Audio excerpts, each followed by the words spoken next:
Welcome back. This week we will go in depth in the arms. Okay, so we've talked about the torso already, and we've done a few studies of the shoulders and different articulations, and that's going to lead us out to the arms. Okay, and to prepare you guys for this week's work, I'm going to give you guys a broad overview and a broad review of the anatomy of the arms, both the upper arms and the forearms. So it's going to be a big topic, really, anatomically, especially when we get down to the forearms, but hopefully this is a lot of refresher for people. I will cover the main points, and you guys will get to explore the details in your sculpt, and I talk about a lot of that in the working example. Okay, so what we have, obviously, is humerus, radius, and ulna as the main bones that we're going to focus on this week. Obviously still working our way up from the scapula, so all these things are going to be attended to: the acromion, spine of the scapula, clavicle. Okay, most of the humerus in the upper half is covered with muscle, right? So we'll talk about the muscles. But right now we want to talk about the landmarks. And the critical landmarks when we get down to the elbow are three, right? So we have the epicondyles on the inside and the outside. This view is the posterior aspect, the same as this view, right? So the back view of the arm. Okay, so we have the epicondyles, medial on the inside and lateral epicondyle on the outside, and we have the olecranon, which is the big elbow bone, sitting in between those two, right?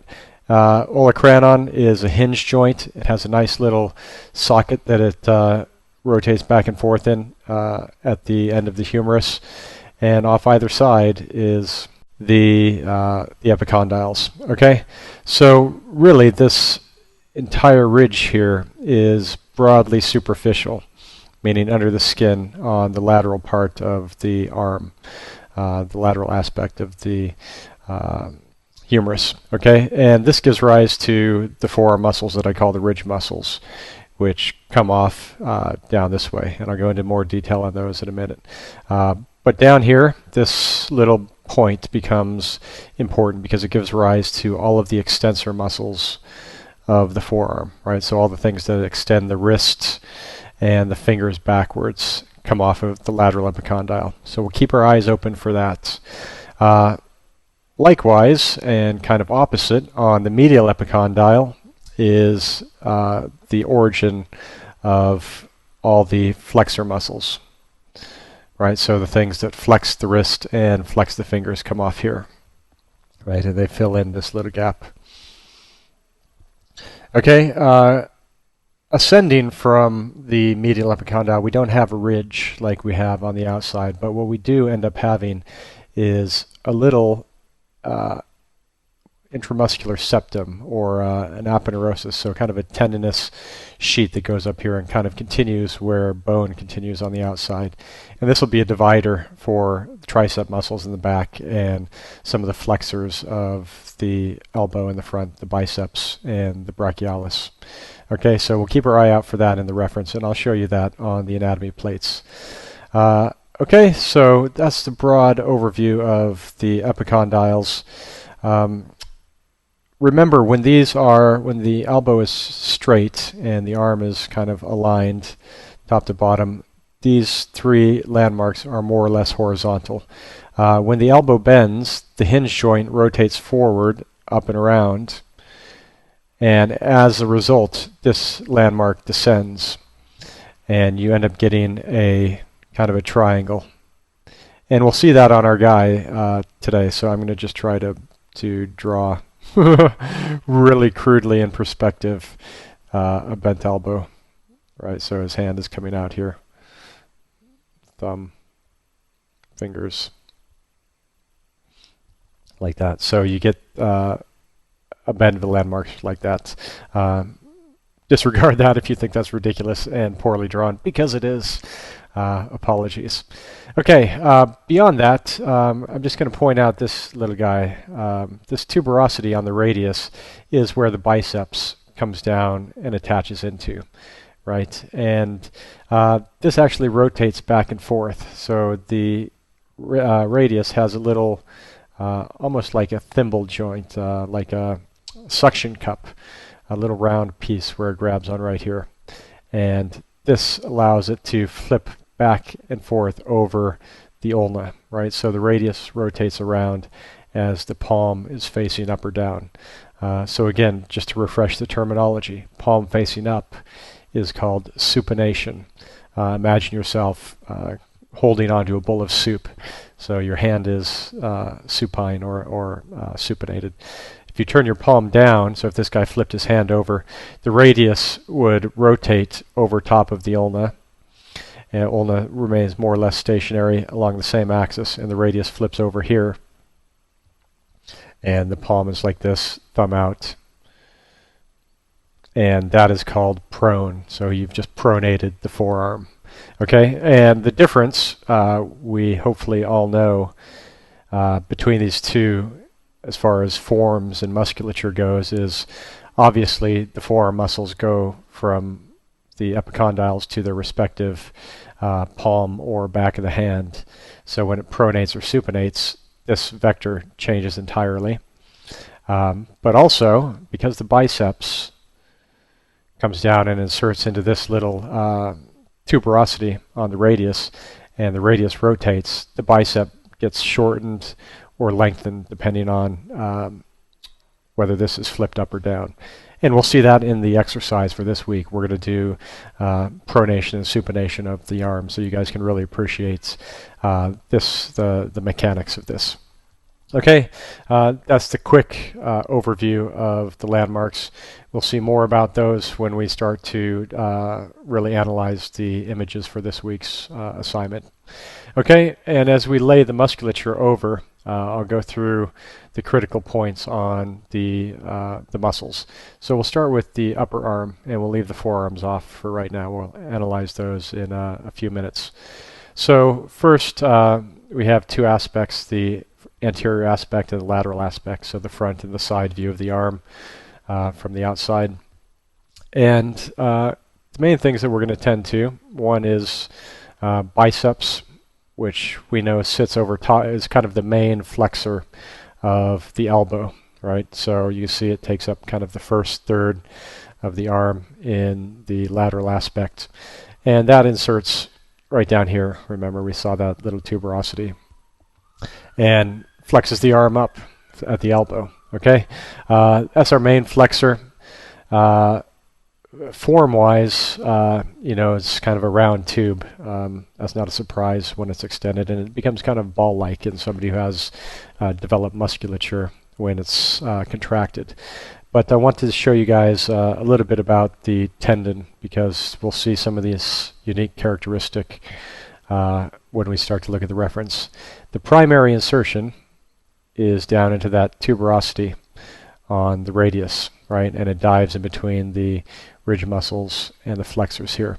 But there's a little aponeurotic extension. Actually, you can see the name aponeurotic extension right here that comes off of the main biceps tendon and flares out into a big flat fan of tendon that very, very thin, like tendinous sheet, and it grabs onto the skin.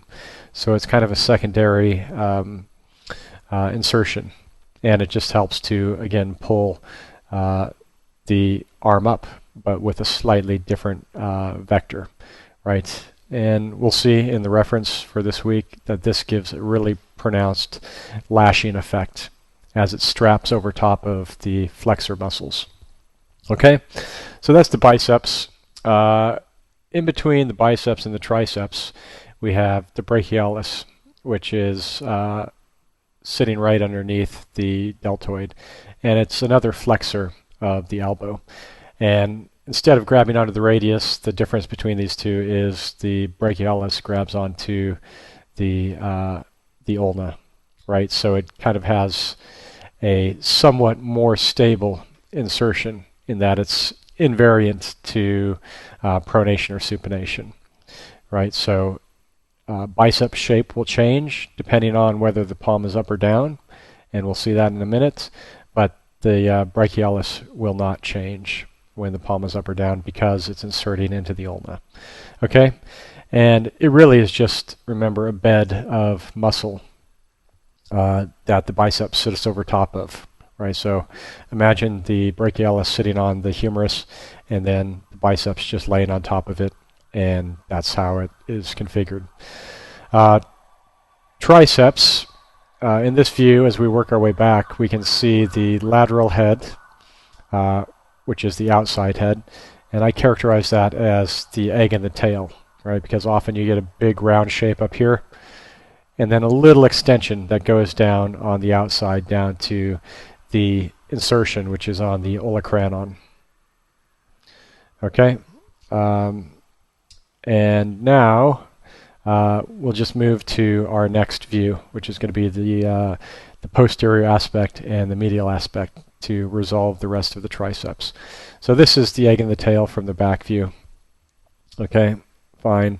Then we have the long head of the tricep, which is the next piece. Tricep, of course, implies 3 heads, so that's going up. And this is, again, remember, inserting onto the scapula, actually originating from the scapula and inserting into this common tendon, if you want to be proper about the direction of the muscle, origin to insertion.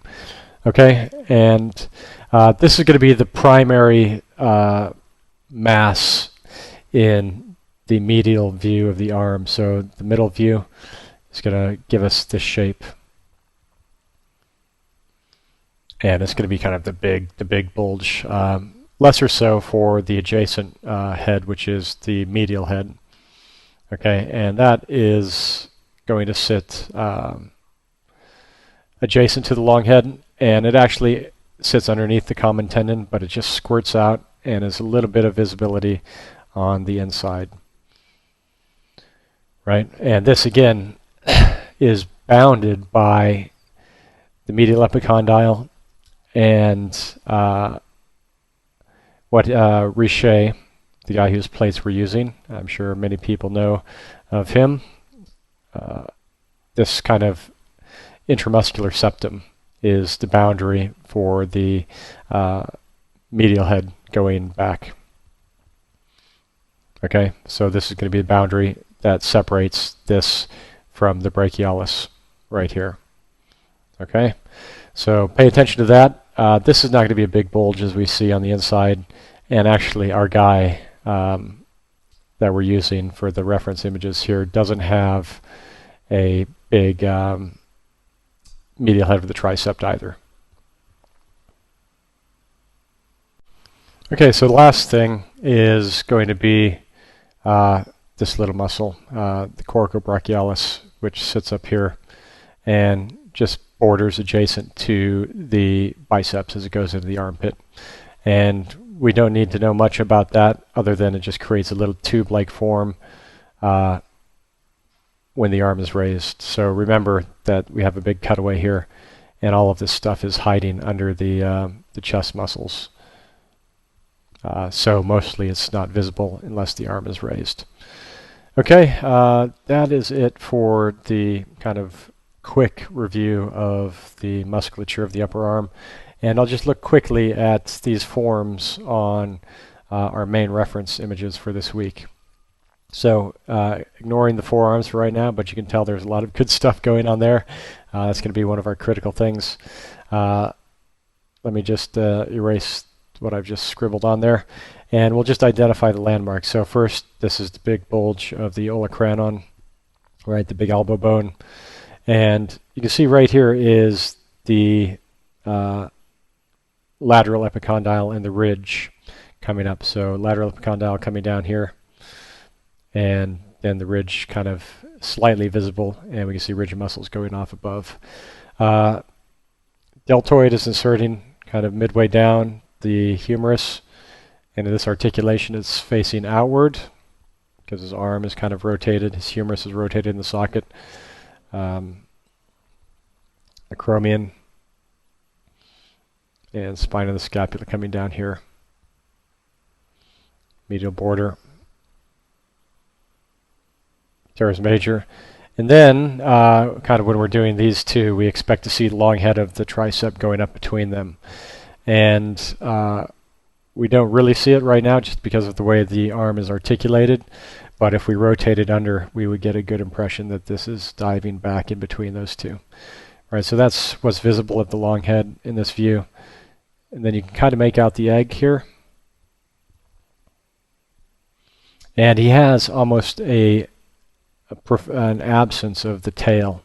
And we'll see that as we look at a few more images of him, that there's not a big tail. So be wary of that as you work through these sculpts, because we would naturally expect there would be more. Okay, from there, because the palm is supine, that means the biceps is shortened, right? So that little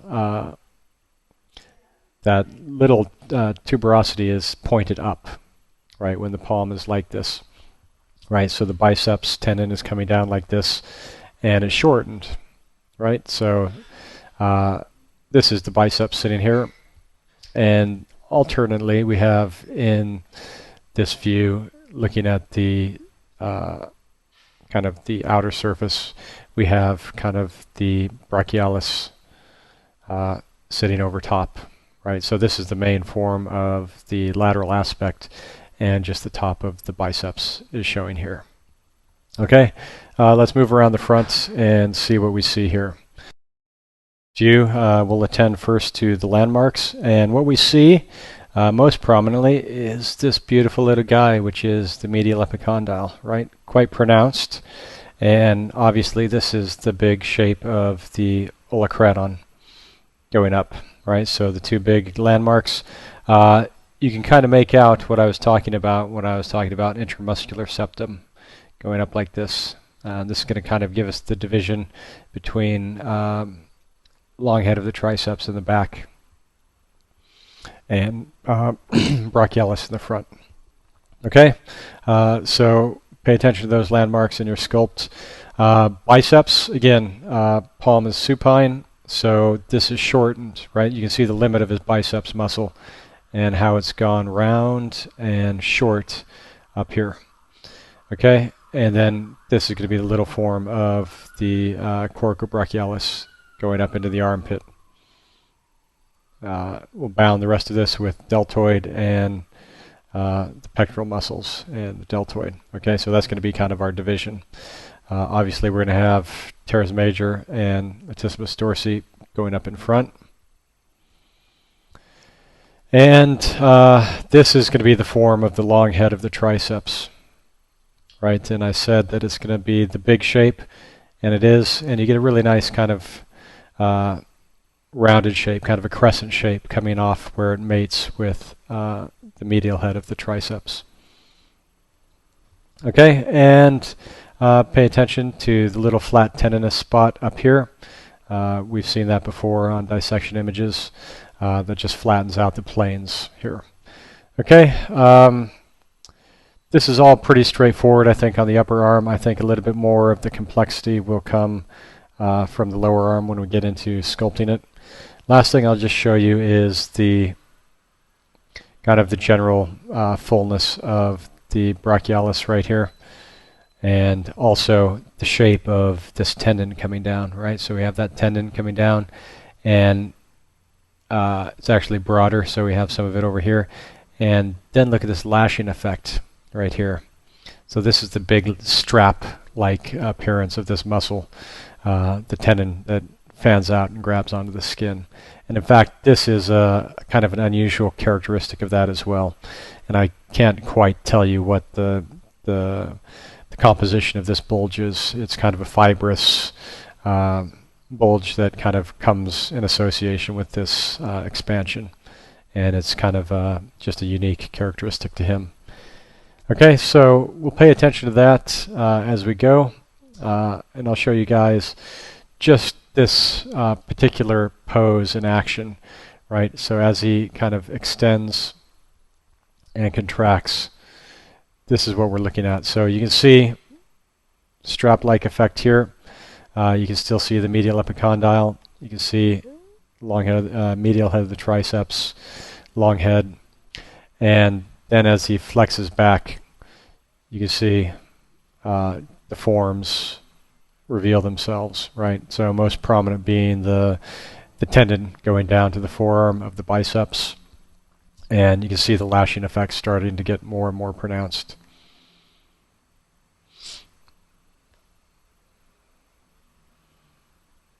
Okay. Also look at the alignment, like I've said, of the epicondyle and the olecranon, and look how it kind of changes relationship on the bent elbow, right? So in fact, the olecranon starts to project considerably further than it does in straight arm. Okay, so one more time, all the way out. And now I just wanted to show you this dissection images just to really make you guys or help you appreciate the composition of that tendon, the biceps tendon where it goes down.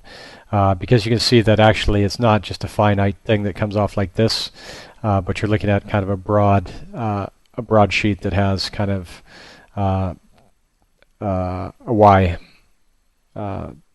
section that kind of branches off.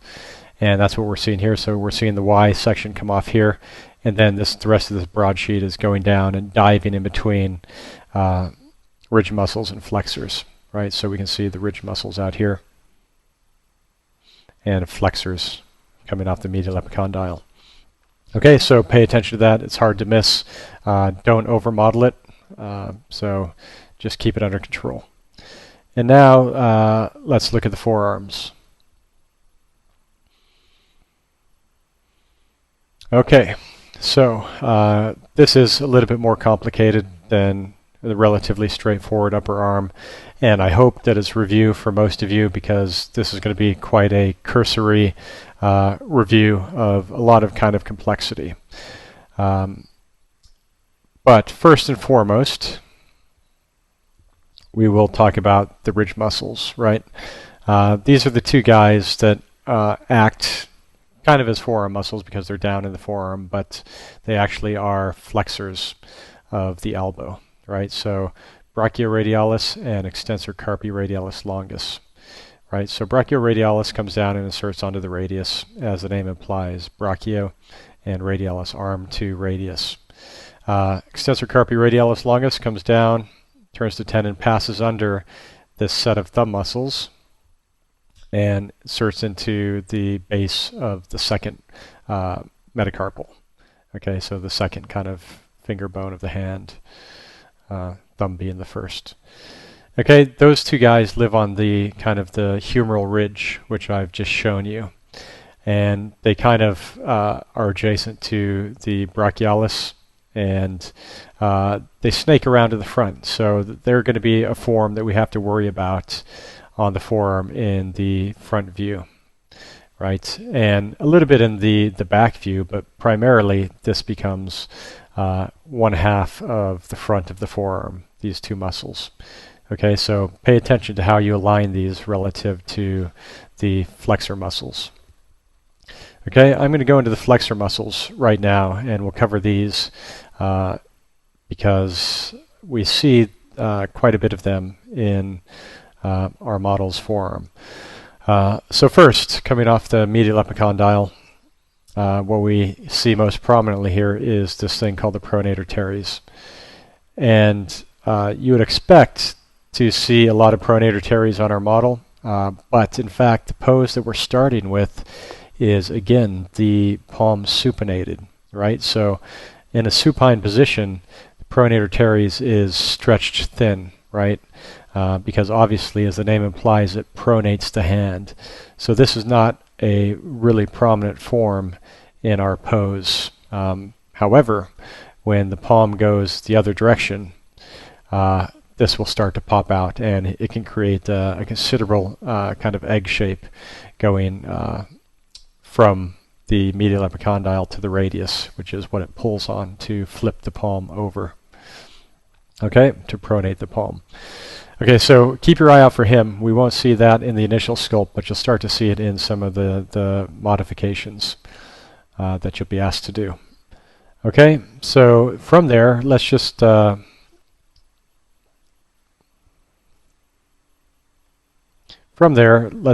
modify or talk about the flexors. and the characteristics that we have to pay attention to for the proper flexors of the wrist and fingers. Okay, so primarily we have three big ones. Flexor carpi radialis, which is going to go over here, and it's kind of the topmost layer, and it's going to grab onto essentially the base of the thumb, right? So feel it for yourself. Everybody can flex their wrist back and kind of find this tendon. The tendon is going to be the big part for us, but we're going to see some really big bulges on our guy right through here, which is going to be flexor carpi radialis bulging, and the adjacent muscle, which is palmaris longus, right? So we're going to see the second tendon on our guy coming up here, and this is going to go up into the palm. Okay, people can look for that on yourselves. It's kind of hard to make it pop out, and in fact, as I mentioned in my anatomy course, it's missing on about 10% of the population. And in fact, I have a palmaris longus on my left hand, but it's missing on my right hand. So I'm kind of asymmetrically missing my palmaris longus. So this tendon doesn't show up on me on one hand. Okay, but it does on our model, so we're in luck. So we have this one, and the last big tendon that we're going to see popping out is the flexor of the ulnar side, which is flexor carpi ulnaris. And this guy is probably the biggest muscle and the most prominent because he grabs onto the ulnar furrow, a bit of the olecranon, and also the medial epicondyle. So his tendon grabs onto this little bone at the base of the pinky side of the hand called the pisiform, and it pulls back on the ulnar side, right? So pay attention for this, pay attention for this, pay attention for this. Those are going to be the three big ones. We're going to have one more thing to worry about, and that's going to be kind of sliding up in between all these forms, right? So in between the palmaris longus and this kind of pair, the palmaris longus and the flexor carpi radialis and flexor carpi ulnaris. You guys are going to go crazy with the names. I'm sorry, but it's the only way I can describe these. In between those two, we have the magic, and I'll just change colors to something like red. We have flexor digitorum superficialis, right? The more superficial of the two flexor digitorum muscles. And it's just filling in a gap between those two, but it's passing a tendon up. And it's not as prominent as the other tendons because it passes under the carpal tunnel, which is sitting right in here. And so obviously that's what flexes your fingers back. So carpal tunnel is kind of spanning over your carpals, no surprise, and that tendon goes underneath. So we're going to see these on the model, and I'll show these to you in a second. In fact, I'll show them to you right now, just because we can. So it's not a great view, but you can see this is the flexor carpi ulnaris creating this form, and it's coming back, and it's going to create this big bulge on the outside, right? Because this muscular body is quite large, and it comes all the way down here, right? And that's kind of taking up that bit of it. Okay, can't quite see the tendon of the palmaris longus in this view. We have a few more images of this guy. Palmaris longus is going up here, and adjacent to that, coming up to the base of the thumb, is flexor carpi radialis, right? And together, those two are coming down and making this nice big mass, which is the mass actually that gets lashed over by the extension of the biceps tendon right down here. Okay, so those two are the ones I just mentioned. And then the sneaky little flexor digitorum is this tendon. And it's coming down here, and it's creating just a tiny bit of form in here, but it's kind of transition form, right? So it's transitioning between this big mass and the mass of the flexor carpi radialis, or flexor carpi ulnaris on the outside. Okay, those are the flexors that we're going to worry about. And like I mentioned, pay attention to the kind of distribution and the juxtaposition of the flexor mass and the mass of the ridge muscles out here. Right, so that's going to be really important to the forms that we try to achieve. Okay, I'll just go back and cover the extensors in our kind of 10-cent tour of the forearms. So we have the ridge muscles here, and we know that this lower ridge muscle is extensor carpi radialis longus. It's a flexor of the elbow because it comes from the humerus up here and goes down to here, but it also extends the wrist, right? So it extends the carpals on the radial side. It has a little brother, which is called extensor carpi radialis brevis, which lives adjacent to it and kind of slides out from under it. And that's what I'm going to do in green here. It just ends up being it just pops out from under its bigger brother, comes down, turns the tendon, and passes under the thumb muscles, right? We'll see it in a second. Kind of contrasting these two masses is the next muscle in, which is the extensor of the fingers, right? The extensor digitorum. So this is going to be in blue, maybe. And we're going to see this as a big tubular mass coming down our guy. Extends the fingers, but it can also extend the wrist in the middle. If kind of the fingers are locked and the muscle shortens, it'll pull the wrist back. I'm going to make a little mess here. But again, lateral epicondyle, right? The end of the lateral epicondyle is where this comes from. And then kind of moving our way across to the ulnar side, we get to our little digiti mini-me, right? Extensor digiti mini-me. Everybody has a good laugh at digiti mini-me, but he is a special extensor for our pinky finger. And he just comes down next to extensor digitorum and before the larger form of extensor carpi ulnaris, right, which I'll go back to in red. So extensor carpi ulnaris is kind of the last extensor, and it comes down. For the first part, it's kind of adjacent to this guy, which I'll say in a second. But then it grabs onto the ulnar furrow, which is coming up here, and descends and goes over top of the ulna, the styloid process of the ulna, kind of routes it down to its insertion in the metacarpals. Okay, so that's going to be a nice little tube of muscle right along the ulnar ridge. Okay, now two last things to mention on this is the anconeus, this little guy, just a tiny little triangle of muscle going from the lateral epicondyle to this first section, this upward facing branch of the ulna, kind of the ulnar furrow. Okay, that kind of completes the puzzle for this area. I know you guys, this is a lot if you haven't been exposed to it before, but hopefully many of you have.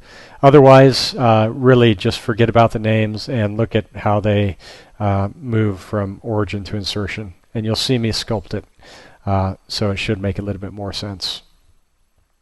Okay, last thing that I'm going to mention on this before we move ahead is the ulnar furrow, right? So this is the olecranon. You can see it right here. And that's the big block of the elbow. And the ulna comes back down to the little landmark here, the little bump on your pinky, base of your pinky side of the wrist, which is the styloid process of the ulna, right? So the ulna itself is superficial, the border of the ulna, this entire way, and it's called this the ulnar ridge or ulnar furrow, right? And you can feel it just running your finger from your elbow down to your wrist, or from your wrist to your elbow. This creates the boundary between the extensors on this side and the flexors on this side, specifically flexor carpi ulnaris, which is the big flexor mass here. So we'll keep our eye out for this, and we'll keep our eye out for this ulnar furrow. And I'll show you on our reference what we're looking at. Okay, so lateral epicondyle right here, and this is the extensor carpi radialis longus, right? So the first of the two ridge muscles, or the second, depending how you consider them. And the first is coming off the ridge up here, right? And one of these is flexed, so this is flexed, this one is just being kind of pushed out. Right, so we have this form coming up here, and these are creating the ridge muscle mass that we're seeing around the front. Right, so this one's kind of flexed and shortened, and this one is kind of a little bit more relaxed and is bulging out here. Okay, and those are going up. Right, as we work our way across, you start to become, well, you can see for yourselves that the extensor carpi radialis brevis is right next to the longus, like I've said it is. And I've not said it, I'm just telling you guys. Evolution has put it there. This is radialis brevis. This is coming up, and it's turning to tendon. And right about here, the thumb muscles are coming over. Right, and so we have the tendons going down across to the metacarpals. Okay, I'll do a different color for the thumb muscle just to make it distinct.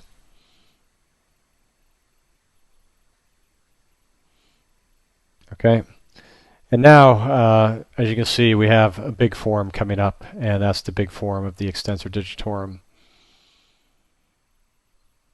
And I'll just do him in cyan. You see him coming all the way up. And remember where he's going. He's going directly down the back of the palm, or the back of the hand, and that's where he splits into the different tendons that distribute themselves to the fingers.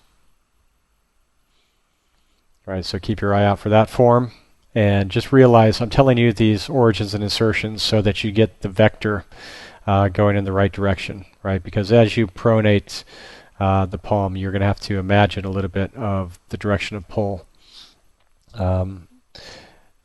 because the hand position is obviously going to change. Okay, so that's extensor digitorum. In magenta, I would just kind of put in digiti minimi. You can see he's kind of this furrow in between extensor digitorum and the next one, which is extensor carpi ulnaris. Okay, so this is extensor carpi ulnaris. He's going down out to this area. And lastly, you can make out a little bit of the anconeus, and he's really on an elbow that's kind of extended like this. It's pulled out, so it's kind of long, and it loses some of its kind of mass, and he's kind of hard to make out, but he's sitting there. And then this lateral kind of outside aspect is going to be the flexor carpi ulnaris, just creating this profile on the other side of the ulnar furrow. Okay, so that's the forearm muscles, and again, I'm not going to cover the hand this week because we're going to get into some of the complexity of that next week, but we're just going to block the hand and just so we have a rough idea of its orientation. Okay, so that's that for the extensors, and we saw the flexors, and now we'll get to the working example for this week. Okay, so really this is just the start of the assignment. So this is just arm at 90 degrees. So you guys are going to be doing this, and then you're going to be extending or flipping the hand over. So this is supinated, but you're going to take the same pose, turn the hand the other direction, and everything's going to have to adjust. So shape of the biceps will adjust, go from short to long, and the routing of the forearm muscles will change as the palm flips the other way. Okay, and then you guys are going to have to extend the arm as well. So the reference for this is less comprehensive than it has been in other assignments, so you guys are going to have to do a little bit of construction to infer some of the forms, which will be good exercise to stretch your knowledge of the anatomy and to really just make it less of a sculpt what you see and more of a sculpt what you know. Okay, so I'll leave the details for this in the assignment video for this week.